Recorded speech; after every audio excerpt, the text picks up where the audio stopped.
isang gabi lang. Pero ganun talaga ang anak ng Panginoon, palaging namimiss ang bawat isa. So tayo ay manalangin mga kapatid bago tayo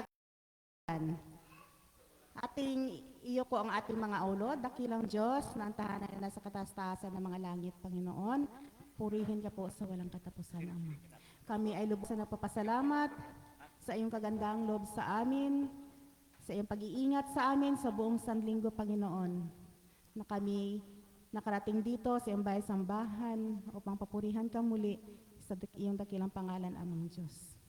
Amin hihiling ang iyong banal na Espiritu ang siyang manahan sa bawat isa sa amin habang kami ay mag-aawitan, bigyan kami ng mga heavenly voices na makabigay kami kapurihan sa iyo, Amang Diyos, sa iyong mga pandinig, Ama.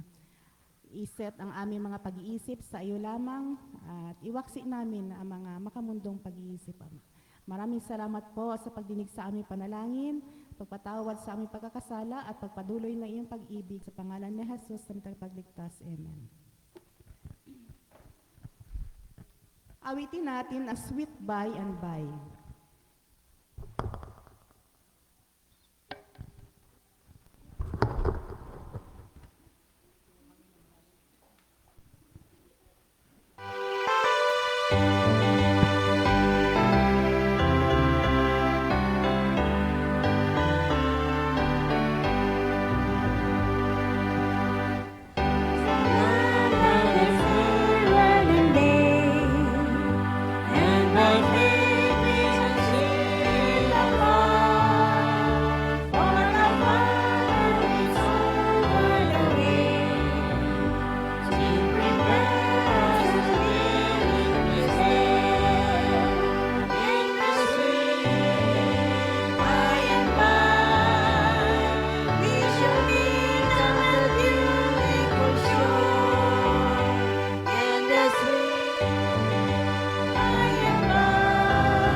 Para po sa ating opening song, awitin natin ang To God Be the Glory. In hymn number 227.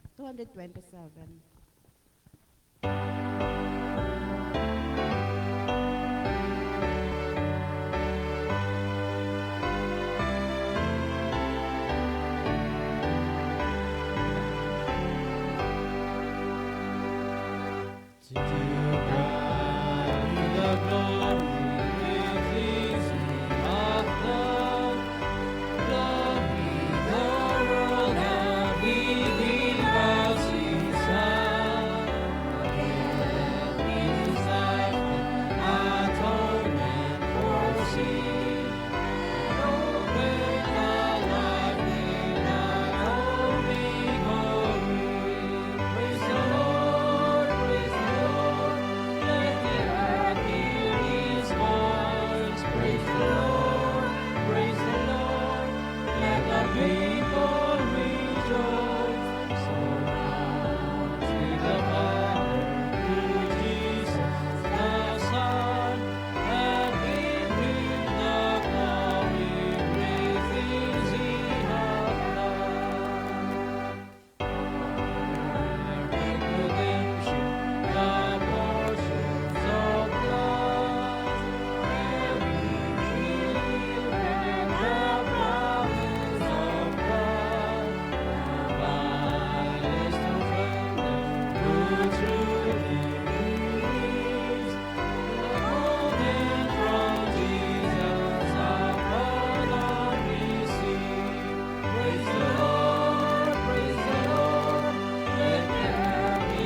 Dalaygon og labing gamhanan namon Dios daghan sa mo kinabuhi ning takna Ginoo sa kabhion. Daghan salamat sa imong kaayo kanamo, kami nakasubli sa pagdaig kanimo Ginoo og hinaot nga ikaw makig-uban kanamo panalangini ang matag usa nga ang mong madunggan nga mga mensahe ni kagabhion kini Ginoo i ah, mai ah, among panginabuhian sa pangadlaw-adlaw Ginoo.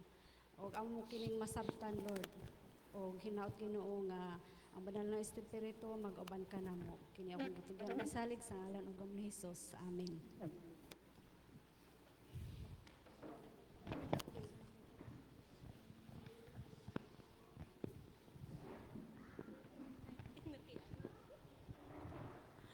Magandang gabi po sa ating lahat, mga kapatid. At happy Sabbath po. Wini-welcome ko po ang lahat, ng bawat isa sa atin, lalo tigit ang ating bisita. Kasama po ng pamilya ni Pastor Jose Modeo. Welcome po, ma'am. At happy Sabbath po sa atin. Ganon din po, ganon din po ay purihin po natin ang Panginoon sa gabing ito sa kanyang kabutihan at pagpapala na pinagkaloob po niya sa atin sa isang linggong nakalipas. Ano po? At nais ko pong ipakilala ang may mga bahagi sa gabing ito. Ang nanguna po sa ating pag-aawitan si Sister Crispa Mascardo at ang nanalangin po sa atin ay si Sister Bing Ranes. At susundan po ito ng isang tanging bilang mula po kay Sister Luna Salazar. At ang ating pong mensahe na ipagkakaloob po sa atin ni Pastor Jose Modeo. At ang inyong pong lingkod, ang inyong presider, si Sister Hansel Iligua. At tayo po ay susundan na ng ating message in song ni Sister Luna.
greater than any storm.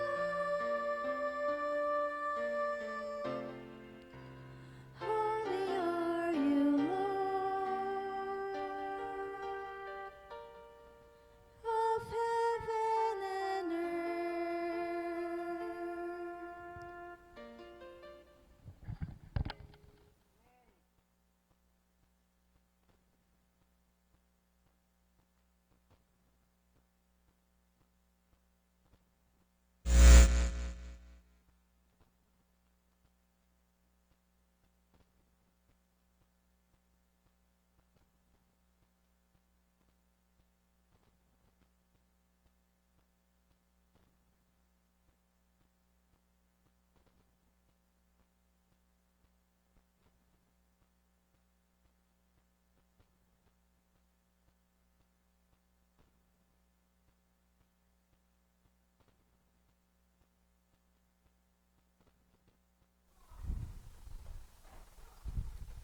Happy Sabbath po mga kapatid.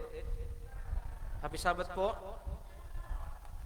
Maraming salamat sa mensahe ng awit mula sa atin pong kapatid.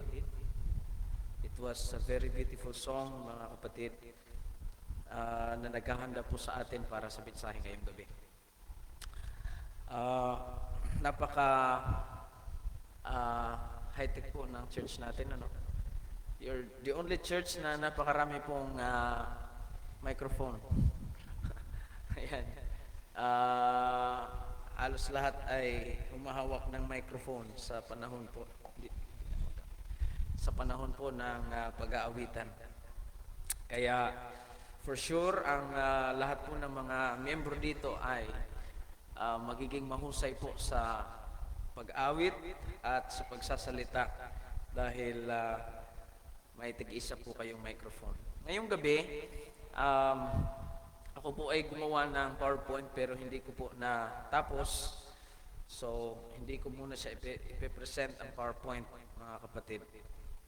Dine-develop ko po yung PowerPoint. But this evening, I'd like to share a message na ang pamagat po ay When the Water Runs Out. When the water runs out. And this message is anchored in the book of Exodus, chapter 17, reading from verses 1 through 7, mga kapatid. But before we continue, I would like to invite you to please pray with me. Let's pray. Our gracious Heavenly Father, we come before thy throne of grace in the name of Jesus Christ. We thank you for the Sabbath, and we thank you for the privilege of worship. I would like to ask for the empowerment of the Holy Spirit, dear Lord. Give us wisdom as we study your word, and may it be, dear Lord, that the message that we are going to study will be implanted in our hearts and minds so that we may become strong in our faith as we continue serving you and waiting for your soon coming. Thank you, Father, for loving us. This I pray in the precious name of Jesus. Amen.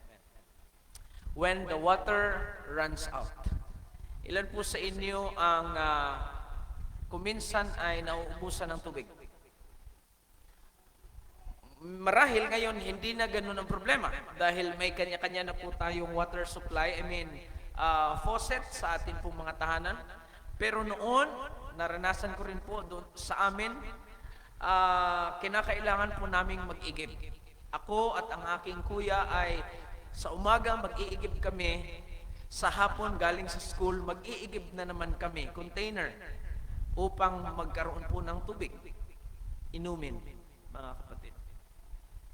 At problema, kapag naubusan ng tubig, lalo't higit kapag inuming tubig, no? Inumin.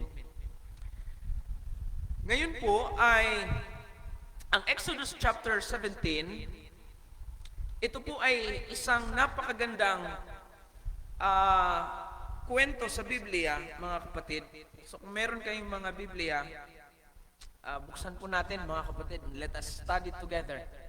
Okay? Let us study together. Dahil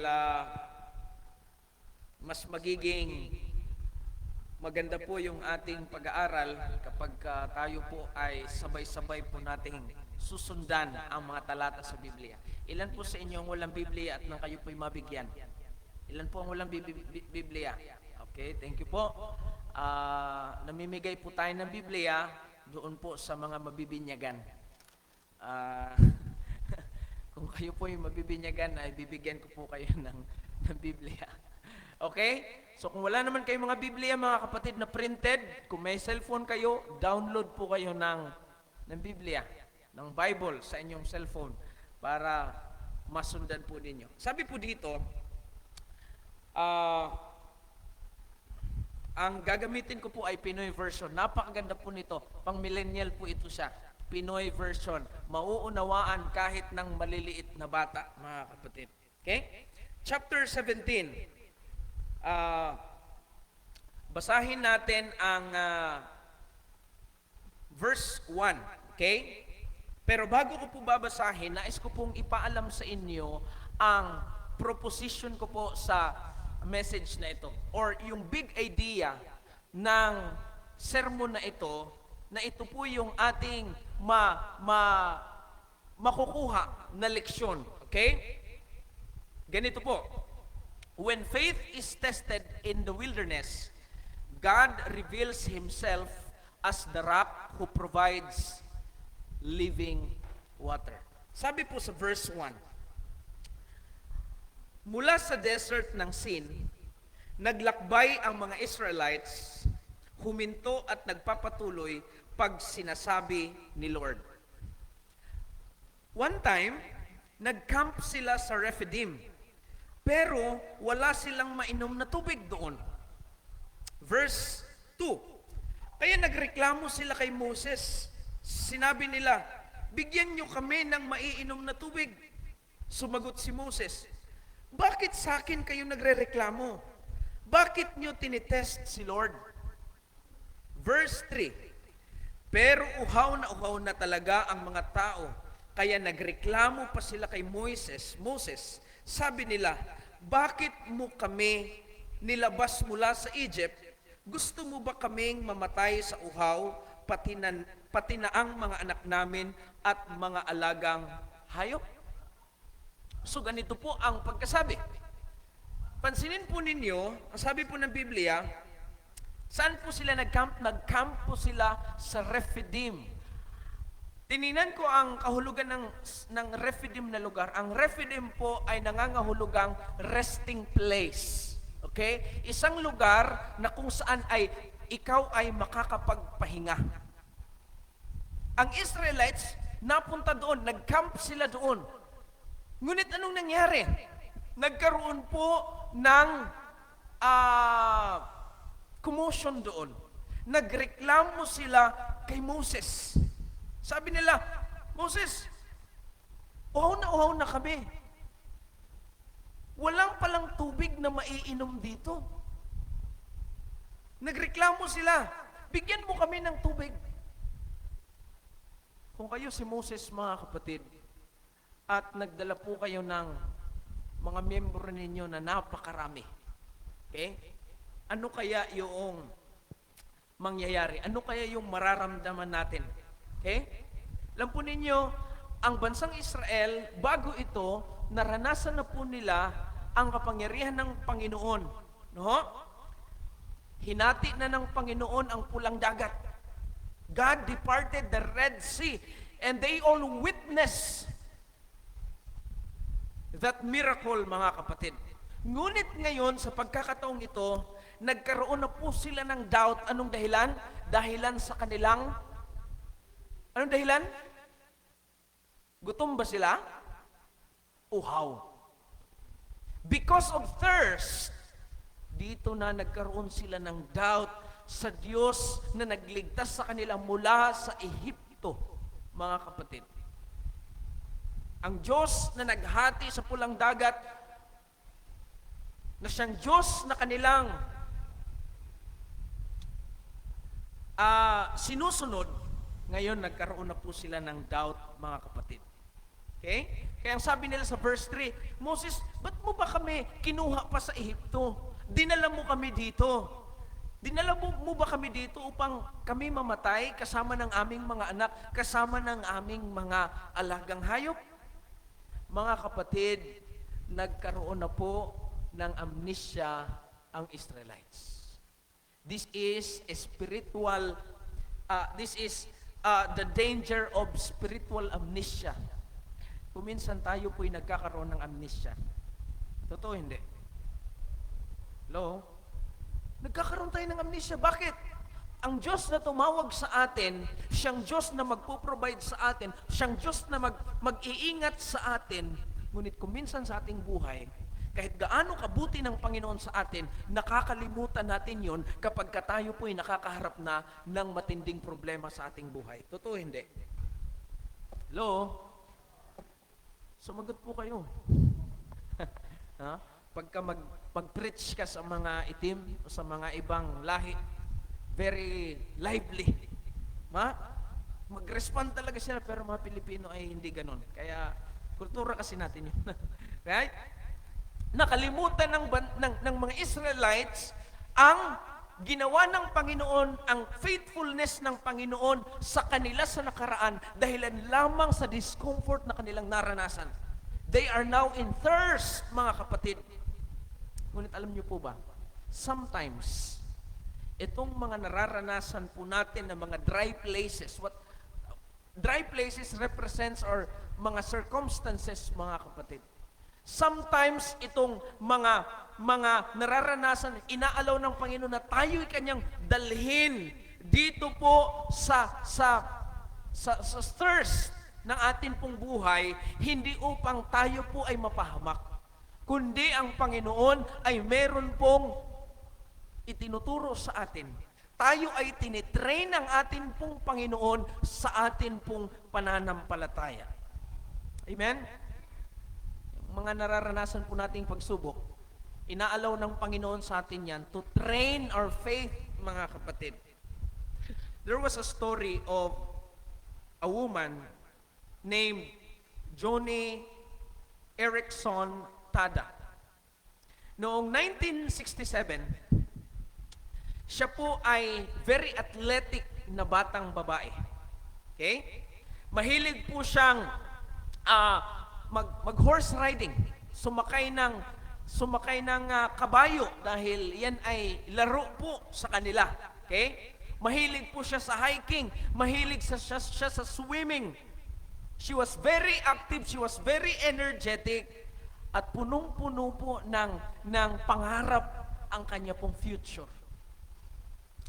Isang summer, nung siya po ay 17 years old, si Johnny ay pumunta sa isang lake. Hindi niya chinek ang lake kung ito ba'y malalim, kung ito ba'y mabato o kung anuman. Pagdating niya doon, dahil mahilig siya sa swimming, agad-agad siyang nag-dive. Without knowing, mga kapatid, na ang lake pala na yon ay mababaw. At may bato. Nung siya po'y nag-dive, marunong ba kayo mag-dive? Ha? Nung siya po'y nag-dive, mga kapatid, ang kanya pong ulo ay talagang sumubsob doon dahil mababaw, mga kapatid, nagkaroon ng aksidente at nagkaroon po ng damage severely ang kanya pong spinal cord. And in an instant, sa isang iglap lang, nawala rin lahat, sabi ng awit. Ha? Her life changed forever. Ang Johnny noon na very athletic, very energetic, mayroong dreams sa kanyang future, mga kapatid. She became a quadriplegic. Tama ba yung term ko, mami? Okay? Paralyzed po yung simula dito sa kanyang shoulders pababa. Shoulders pababa. Na-paralyze. Sumunod ang mga ilang buwan, mga kapatid, dumating na po yung very painful na pangyayari sa kanya. Nasa ospital siya, she was just lying on her bed doon po sa ospital, mga kapatid. Hindi po siya makakagalaw. Ang kanyang arms, ang kanyang legs, hindi magalaw. Paralyzed. She was really struggling in deep despair, mga kapatid. And she wondered why. Bakit, Panginoon, hinayaan niyo pong mangyari ito sa akin? Itong trahedya na mangyari sa akin. She even prayed, mga kapatid. Sabi niya, Panginoon, kunin niyo na lamang po ako. Panginoon, maiging mamatay na lamang ako kaysa ganito yung aking kalalagayan. Ngunit, sa panahon na yon ng kanya pong buhay, meron pong dahan-dahang nagbago sa kanya. Sa pamamagitan po ng kanyang panalangin, sa pamamagitan po ng pagbabasa niya ng banal na kasulatan, at sa pag-encourage sa kanya ng kanyang mga kaibigang Christians, si Johnny po ay nagsimulang, Johnny began to see that God had not abandoned her, na hindi pala siya inabandonan ng Panginoon, hindi pala siya pinabayaan ng Panginoon. Instead, bagkus, hinuhubog siya ng Panginoon. God was shaping her faith in ways she never expected. Yung nangyari sa kanya, tinitingnan niya na kaparaanan ng Panginoon pala yun, nahubugin ng kanyang pananampalataya. At dahil sa kanyang kalagayan, hindi na po siya makagawa, paralyzed. Mga kapatid. Natuto si Johnny na magpinta sa pamamagitan po ng kanyang bibig. Yung brush po, paint brush, ay sa pamamagitan ng kanyang bibig. Kung natapos ko lang sana, ipakikita ko po sa inyo ang picture niya. Gamit ang kanyang mouth at nagsimula po siyang gumuhit. At siya po'y nakagawa ng mga beautiful artwork, mga kapatid. At kalaunan siya po ay sumulat ng mga libro, ng isang libro, ng mga libro, hanggang sa dumami ang kanyang sumulat patungkol po sa pananampalataya, patungkol po sa paghihirap dahil naranasan niya, at patungkol po sa pag-asa dahil nasumpungan niyang pag-asa. At isa po sa kanyang bestseller na book ay may pamagat na Johnny, kanyang pangalan. Na ang libro pong ito ay marami pong na-inspire ng mga tao na mga nagbabasa ng book around the world, mga kapatid. And eventually, siya po ay nakagawa ng ministry. Ang pangalan ay Johnny and Friends, which provides, ang kanya pong ministry, nagpo-provide po sila ng mga wheelchairs. Nagbibigay po sila ng suporta and encouragement sa mga tao na may disabilities sa iba't ibang bansa. Kagaya po niya na may disability, mga kapatid. Ang kanyang buhay na para bagang wala nang saysay, hanggang doon na lang dahilan po sa trahedya, mga kapatid, ay naging isang kaparaanan, na marami po siyang matutulungan ng mga tao at madiscover nila ang pananampalataya kay Kristo. Kaya nung tiningnan ni Johnny yung kanyang buhay, ang sabi niya, ganito, sabi niya, God allows what He hates to accomplish what He loves. Ulitin ko, mga kapatid, sabi niya, tiningnan niya ang kanyang buhay, sabi niya, God allows what He hates. Kasi hindi naman gusto ng Panginoon na tayo po'y mapahamak. Tayo po'y iiyak, tayo po'y makakaranas ng hindi magaganda. Pero sabi ni Johnny, God allows what He hates to accomplish what He loves. Mga kapatid, yung mga pagsubok na dumarating sa atin, mga trahedya kung minsan dumarating sa atin, mga kapatid, inaalaw ng Panginoon, hindi dahil gusto niya yon. Inaalaw niya po yun, pinapahintulutan upang ang atin pong pananampalataya ay tumibay. Amen? Ilan po sa inyo ang nakakaranas na ng mga pagsubok? Mga kapatid, kuminsan, kagaya ng Israel, they experience thirst, mga kapatid, in the desert. Sometimes, mga kapatid, The desert is not always a place of punishment, but sometimes it is God's classroom where He teaches us the faith we could never learn in comfort. Makaka-learn po ba tayo ng mga lesson when we are in comfort? No. But during the time of tears, during the time of problems, that's the very time, mga kapatid, na matututunan po natin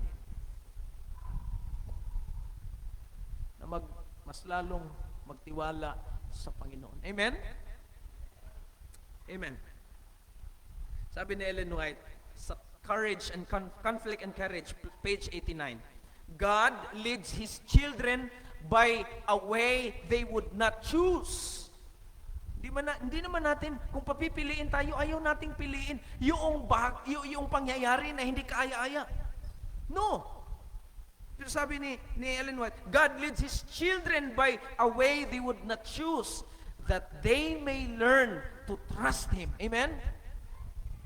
Kaya kung hindi pa tayo nagtitiwala sa Panginoon, hilingin natin na, Panginoon, bigyan mo pa ako ng pagsubok upang mas lalong magtiwala ako sa iyo. Ha, mga kapatid? Kuminsan kasi kung hindi inaalaw ng Panginoon na pagsubok sa atin, parang di tayo makamatngon. Ha?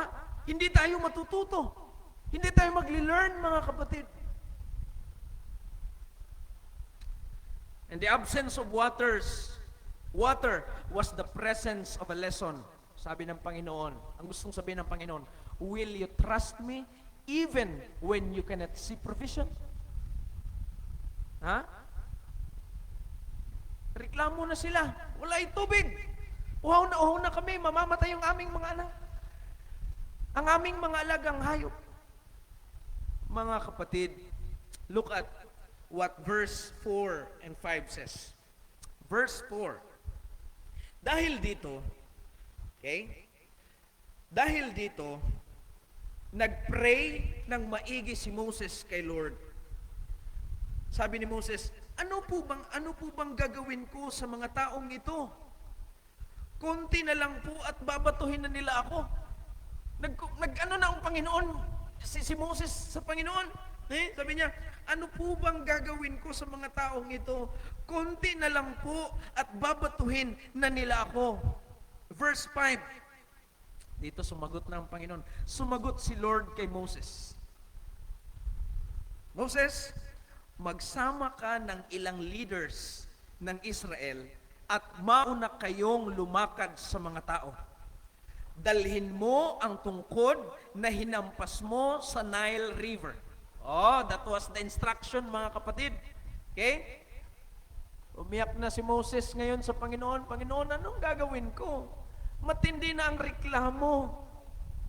Elder si Moses sa isang church na malaki. Matindi na ang reklamo ng mga kapatiran. Ano pong ginagawa natin leaders? Kung ang atin pong mga miyembro, yung mga pinangungunahan po natin, ay meron ng mga reklamo sa baba. Meron ng reklamo, meron ng criticism.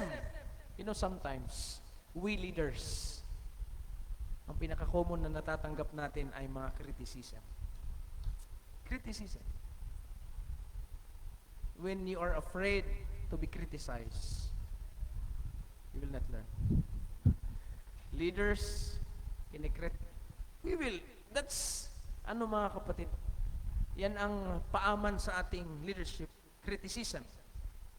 But when leaders face criticism, kamusta po pagka nakaka-experience tayo ng criticism? Ano bang magandang Tagalog word ng criticism? Kritisismo kasi ay ibang language yan, ano? Sinisiraan ka. Tama ba? Parang iba naman, no? Criticism. The safest place to go is where? To God. Amen? Kumusta tayo, leaders? Kapag sa panahon ng meeting, sa panahon ng pag-uusap, sa panahon ng nandyan yung mga pinangungunahan mo at ikay kinikriticize o di kaya nakatanggap ka ng reklamo o kung anuman, ano po bang ginagawa natin?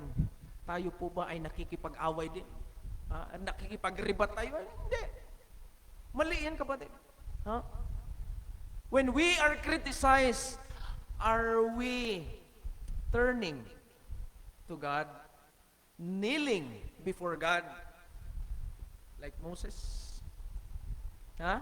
Reklamo si Moses.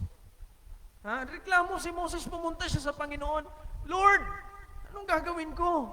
Kunti na lang, babatuhin na nila ako. Okay? Tingnan ninyo, basahin ninyo ang chapter 17, yung kasunod na pinagalitan ba ng Panginoon si Moses dahil nagreklamo siya sa Panginoon? Tingnan po ninyo. Hindi po pinagalitan si Moses, mga kapatid, nung siya po ay lumapit sa Panginoon when he was praying because of prostration, mga kapatid. Instead, nagbigay ng direksyon ng Panginoon. Napakaganda sumagot si Lord kay Moses. Magsama ka, Moses. Yan ang problema mo. Ito gawin mo.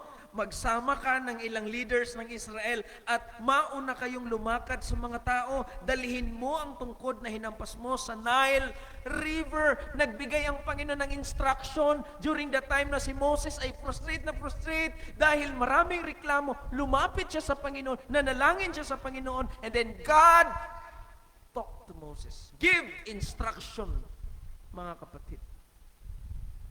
Yung tungkod, yung rod, mga kapatid, na ginamit ni Moses, okay, that brought judgment to Egypt. Ngayon, same, parehong tungkod din ang in-instruct ng Panginoon na gagamitin upang magbigay ng mercy, ng grace sa bansang Israel. Amen? My dear brothers and sisters, friends, mga kapatid, when we bring our desperation to God, instead of reacting with anger, mga kapatid ko, He can transform our burden into blessing. Amen? O baka tayo po'y magagalit. Instead, nalalapit tayo sa Panginoon, we are angry now. Mga kapatid, 7:55. There was a story of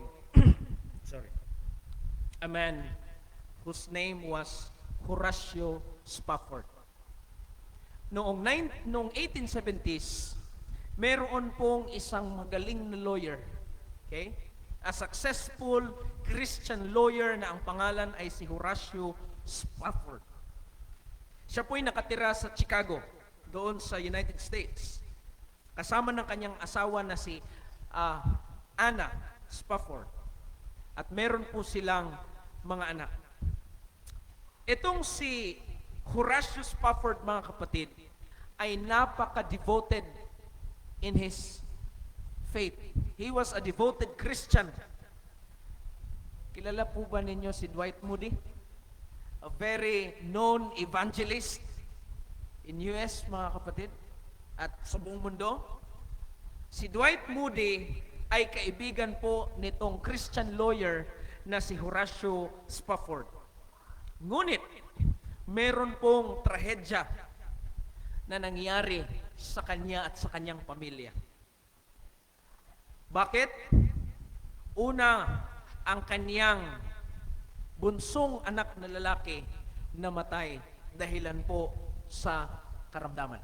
Because of illness, his youngest son, died, mga kapatid.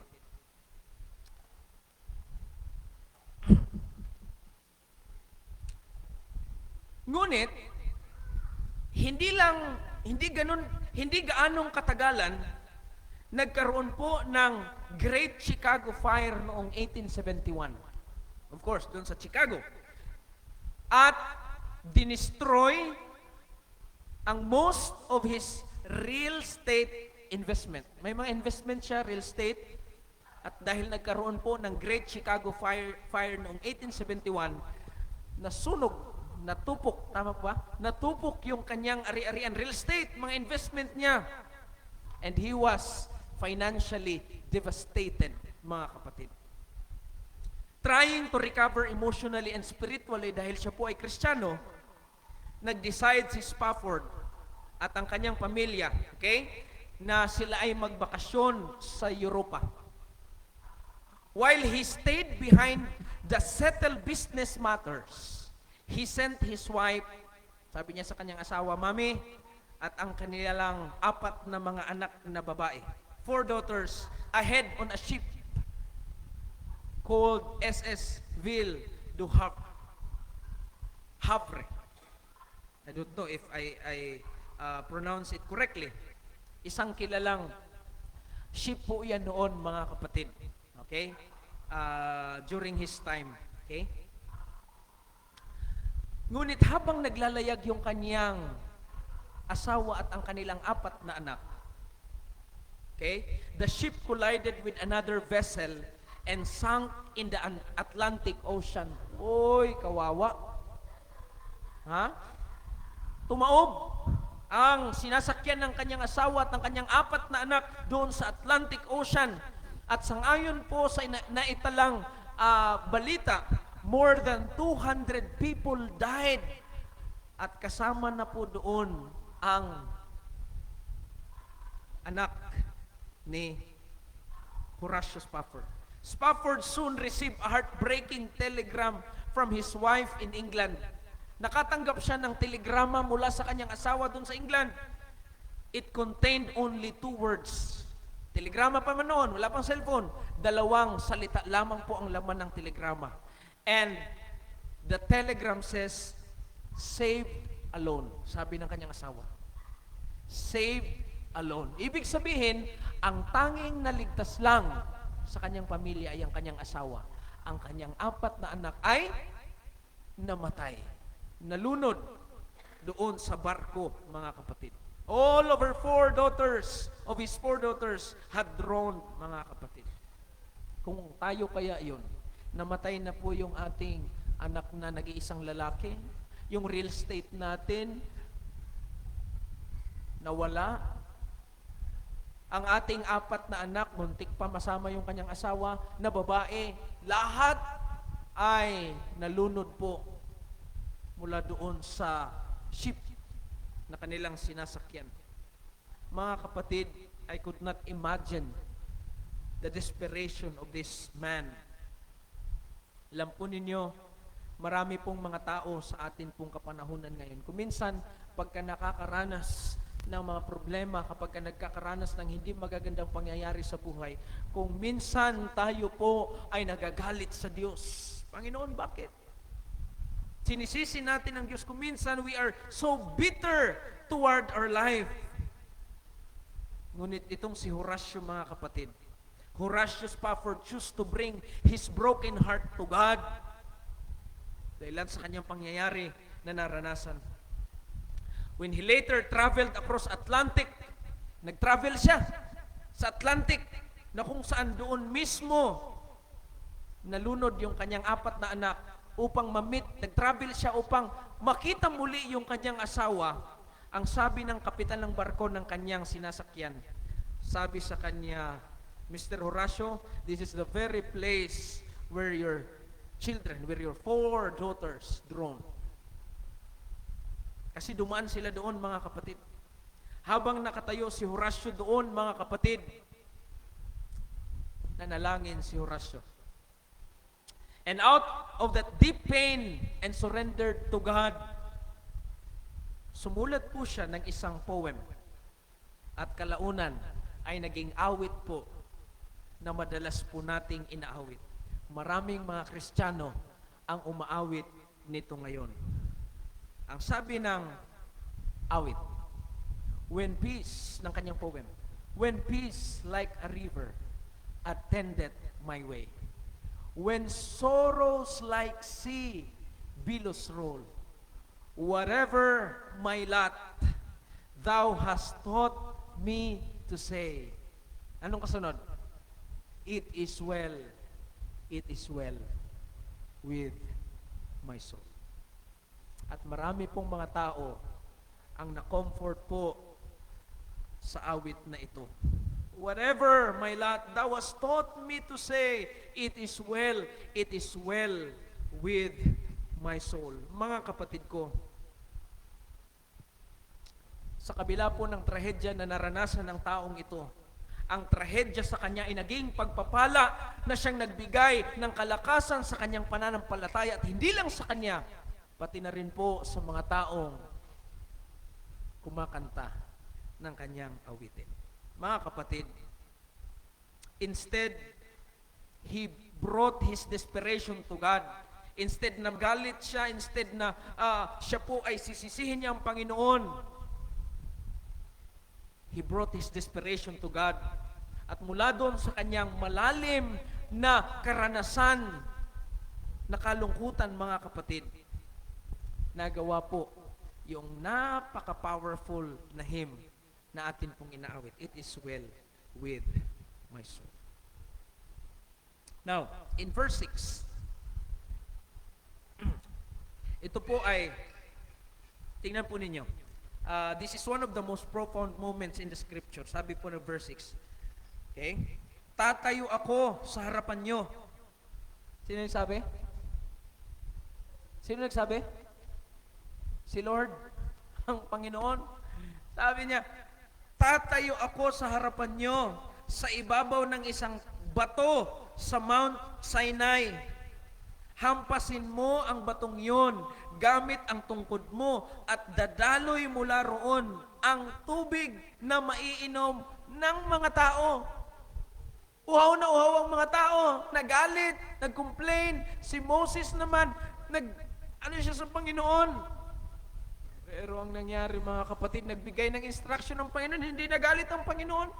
Nagbigay ng instruction ng Panginoon at dito, mismo ang Panginoon nagsabi. Kaya sabi ko, this is the most profound moments in Scripture na mismo ang Panginoon nagsabi. Sabi niya, tatayo ako sa harapan nyo sa ibabaw ng bato, ng isang bato sa Mount Sinai. Instruction, no? Hampasin mo ang batong yon gamit ang tungkod mo at dadaloy mula doon ang tubig na maiinom ng mga tao. At ganoon na nga po ang nangyari nung hinampas, okay, ni Moses, okay, ang bato gamit ang tungkod, mga kapatid. All the nation, yung mga uhaw na uhaw, sila po ay nakainom ng tubig. Eh, sabi ni Apostol Pablo sa 1 Corinthians chapter 10 verse 4, they drank from the spiritual rock which followed them, and the rock was, who is the rock? Sino po yung bato, mga kapatid? Jesus. Eh, sabi ni Apostol Pablo, they drank, sila uminom from the spiritual rock which followed them, and the rock was Christ. That means the rock Moses struck was a symbol of Christ on the cross of Calvary, mga kapatid. Na yung atin pong Panginoon, siya po'y nabayubay sa krus ng Kalbaryo upang ang ating mga kasalanan ay magkaroon ng kapatawaran, magkaroon po tayo ng kaligtasan. At itong kaligtasan ay atin na pong nararanasan ngayon. Amen? Verse 7. Verse 7. Tinawag ni Moses ang lugar na yon na, ano pangalan? Tinawag ni Moses ang lugar na yon na Masa at Meriba dahil sa pagrereklamo ng mga Israelites at dahil tinest nila si Lord nang sabihin nilang, talaga bang kasama natin si Lord o hindi? Ha? Ano pangalan ng lugar? Masa at Meriba, mga kapatid. Okay? Masa means testing. Meriba means quarreling, mga kapatid. Kaya yun ang pinangalan. And these names became a warning for future generations, mga kapatid ko. Kaya wag po tayong mag-doubt sa presensya ng Panginoon dahilan lamang sa temporaryong mga pangyayari natin pong nararanasan. Amen? Amen? Dahil ang Diyos na siyang humati sa pulang dagat, mga kapatid, ay siya ding Diyos na sumama sa kanila doon sa Refidim. At ang katanungan nila, ang Panginoon ba ay sumama sa atin? Sinagot na po yan. Dahil ang tubig po ay dumaloy na. Amen? Merong Panginoon, sumama ang Panginoon. At hindi lamang po nagbigay ang Panginoon ng provision sa kanila. Because God Himself is provision. Amen? Siya mismo. Ang Diyos mismo ay sapat na po sa atin, mga kapatid. Ano man pong pangangailangan natin, kung may Panginoon po tayo, sapat na po ito sa ating pangangailangan. Amen? Sometimes, mga kapatid ko, kaya sabi ng John chapter 7 verse 37, if anyone thirst, let him come to me and drink. Kung sino man sa inyo ang nauuhaw, lumapit kayo sa akin, at kayo'y uminom. Mga kapatid ko, are we spiritually thirsty? Come to Jesus. Minsan, God doesn't remove the desert in our life because He wants to reveal the spring. Amen? Hindi tinatanggal ng Panginoon yung mga disyerto sa ating buhay dahil nais niyang ipakita sa atin yung spring of water because He is the spring of the water, mga kapatid. Kaya ngayong gabi, ano man pong nararanasan natin, kung tayo po, when we are dry, wag po tayong maghanap ng panibagong balon, mga kapatid, na pagkukunan ng tubig. Bumalik po tayo sa source ng water. Rock, bato. Kaya may kanta sa Balaang Alawiton sa Bisaya, ang batong bantilis nga salip danan. Amen? Mga kapatid ko, ngayong gabi, sana po, kung anumang nararanasan natin, spiritually, emotionally, physically, exhausted po tayo, ang sabi ng Panginoon, come to me and drink. Amen? Come to me and drink. Hindi mo na kailangang maghanap pa ng ibang mga sources ng iyong satisfaction. Because Jesus is the rock. Come to me now, sabi ng Panginoon, at uminom ka. I am the living water. At ang presence ng Panginoon ang siyang patuloy na nagbibigay refreshment sa atin, mga kapatid, sa atin pong mga kaluluwang na uuhaw. At papainumin niya tayo. At kailanman, hindi na po tayo mauuhaw. Pagpalain tayo ng Panginoon.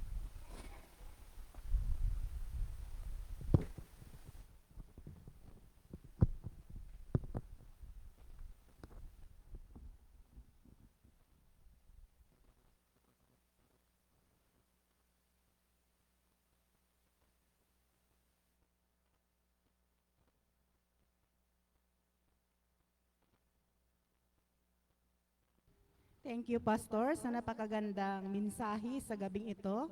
Bilang tugon po sa ating narinig, ating awitin ang It is Well with My Soul in hymn number 361.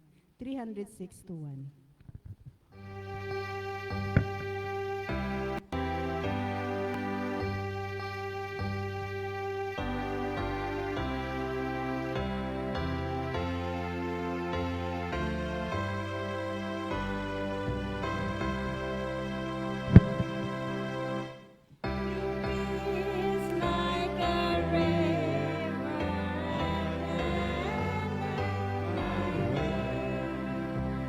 in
Mahal naming Diyos, maraming salamat, Panginoon, sa paalala po ninyo sa amin mula sa mensahe ngayong gabi. Ano man pong nararanasan po namin, wag nawa po namin kalimutan ang inyo pong kabutihan sa amin sa nakaraan.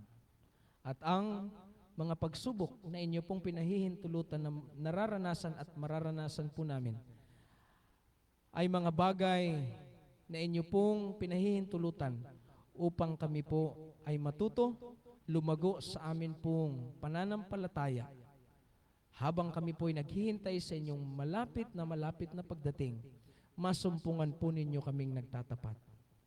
Maraming salamat, Ama, na inyo pong diringgin ang aming langin at patawarin kami sa aming pagkakasala. Itong lahat ay aking hiling sa makapangyarihan at banal na pangalan ni Jesus. Amen.